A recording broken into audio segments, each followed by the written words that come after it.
Lucidity, the new treatise on reality by Atri. Introduction. Reality, which is the self, permits of two aspects. The first is the unmanifest, that which cannot be seen, is devoid of experience, without movement or form, and never undergoes any change.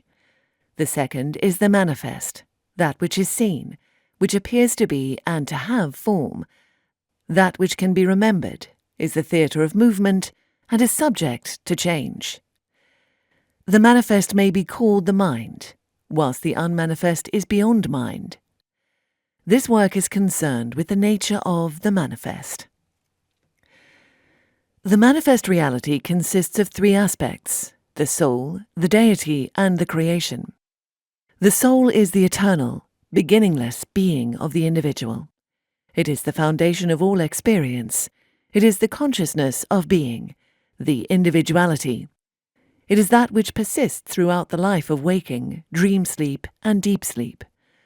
Without the soul, the manifest is not experienceable, for all ideas, all movement, and all interaction hang on the prime idea that I exist. For how can there exist the dream without a dreamer? The soul is not without origin, neither does it lack foundation. Rather, it springs from that which is higher than itself. That is the deity. The deity is the source and origin of all, yet he himself is without origin. He is the totality, the perfect, and that from which all derives its existence. He is the one being, without equal or comparison. He is without beginning and end, devoid of any defect, and complete in every respect. His nature is all knowledge, by him all else is known, and yet there is none who knows him. He illumines all by his own light, yet none else illumines him. In qualities he is supreme. All that is seen is but his reflection. He is that which is, the reality that cannot be denied. He is the one, and the creation is his game. The creation is that which remains after the deity and the soul are negated. It is the variegated phenomena that play in the mind of the dreamer, the endless, the men, the animals, the beings who do not move, those who cannot be seen, and all else that can and cannot be conceived of, are but elements of the creation. Everything that is seen, felt, heard, or touched is that creation. Every story, whether profound or mundane, whether tragic or sweet, whether grand or minute, are plays in the field of elements, a field without limits, in which the soul and the deity sport in an ever-changing variety of play. Every world, from the highest realm of perfection to the lowest pit of despair, are but settings for these plays and their players. As I have stated, the unmanifest aspect of the reality does not and cannot partake of any change. Being without parts and having no appearance of form, there simply is nothing to change, neither is there reason for change to take place. Whereas the manifest aspect of the self can and does change, whilst the elements that make up this manifest reality are of such vast scale and grandeur, they are also fluid and not out of the power of the reality to change. It is the purpose of this work to show the reader that the manifest has indeed changed in all its elements. The soul has changed, the deity has changed, and the creation has also changed.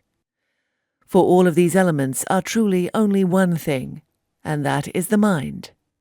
Therefore the mind need only undergo change, be it minor or complete, and the manifest reality is itself changed.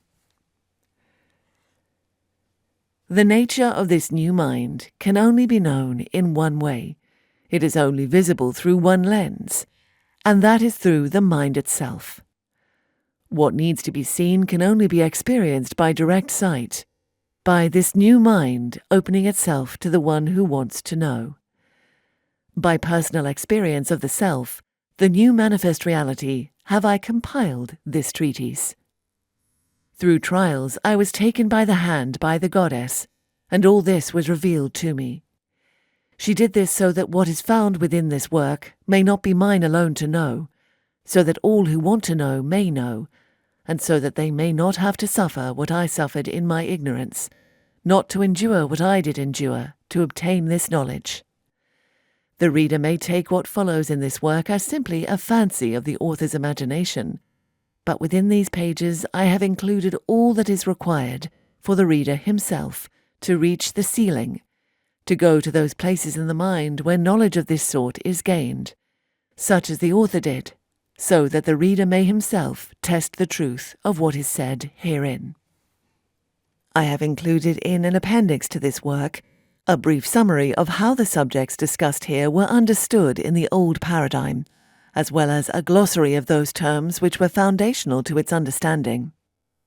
I have contrasted these with the new terminology that is used in their place.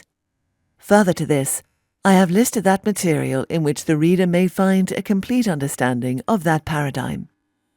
I have decided to include this rather than outlay in every new clause a comparison with that which came before it. In doing this, I have avoided this work becoming simply a side-by-side listing and summary of old and new concepts, and have rather given the reader the opportunity to see reality through brand new eyes, be he familiar with the old paradigm or not.